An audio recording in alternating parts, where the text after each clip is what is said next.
मराठी बोलायला शिकवा. जे तुमचे हितचिंतक असतील ना, मित्रमंडळी, त्यांना पण सांगा प्रकारचा थारा दिला जाणार नाही, लक्षात घ्या.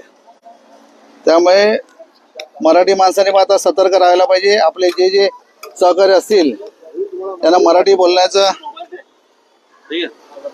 शिकवणी द्यावी.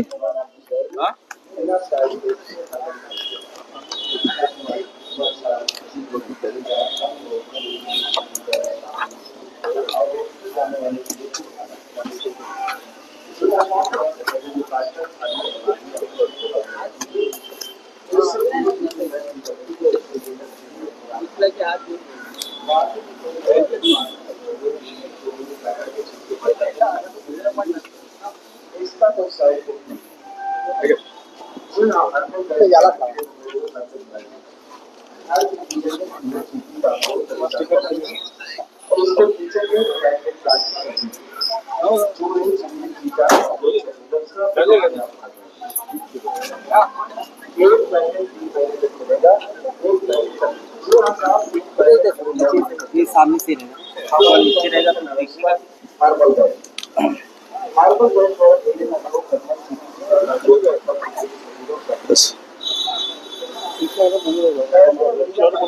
नमस्कार, मी संदीप राणे, शहराध्यक्ष मीरा भाईंदर, महाराष्ट्र मनसेना. तुम्ही बघत असाल, मीरा भाईंदर असो की महाराष्ट्र असो, की या ठिकाणी रिक्षा चालकांमध्ये एक काही लोकांच्या मध्ये चैतन्याचं वातावरण आहे. काही काही जण एक विरोधकाची भूमिका घेत आहेत.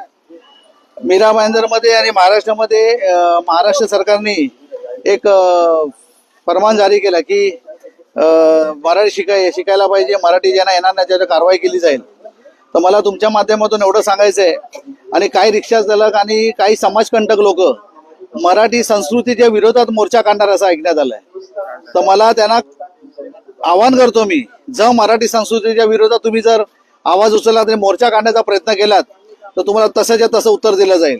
काही रिक्षा चालक आमच्याकडे ऑफिसमध्ये आलेले, साहेब आम्हाला मराठी शिकायची आहे, त्यांची इच्छा आहे शिकायची, पण काही समाजकंटक लोक जर महाराष्ट्राच्या विरोधाचं असं काही कृत्य करत असेल आणि मोर्चा काढत असतील तर त्यांचा आम्ही निषेध करतो आणि त्यांना तसंच्या तसं उत्तर दिलं जाईल.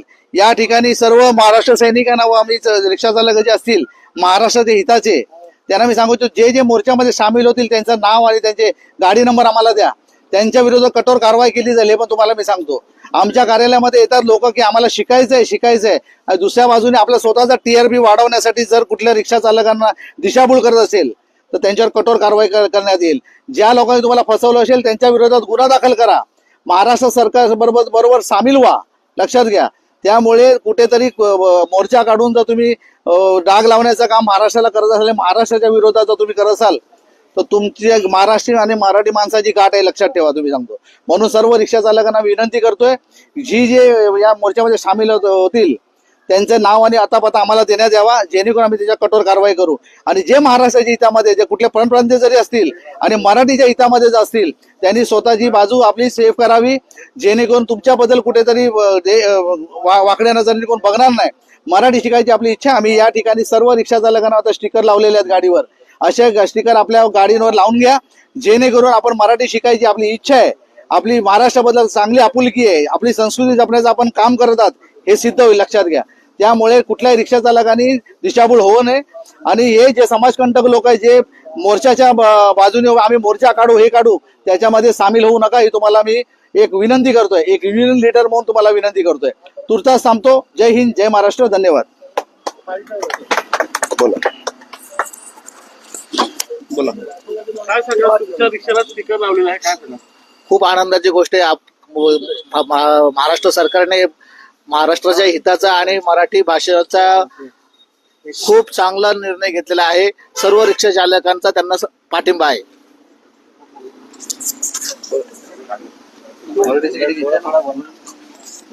खूप आनंद आहे. मराठी मुंबईमध्ये राहतो तर मराठीमध्ये बोला. माझ्या एकही गोष्ट आहे, मी UP-ला आहे. मी जास्ती नाही येत, मला मी थोडं एवढं बोलतच. मला मराठी येत कमी येत. मला आवडतं मराठी. काय पॅसेंजरसाठी बोलून विचारतो. मी मराठी शिकत आहे. 20 वर्ष 40 वर्ष झाले होतात, परत पॅसेंजर बोलत नाही तर मला येत कसं? पॅसेंजरसाठी बोलायला पाहिजे, फिर रिक्षावर मी बोलान. जास्ती येत नाही मला साहेब.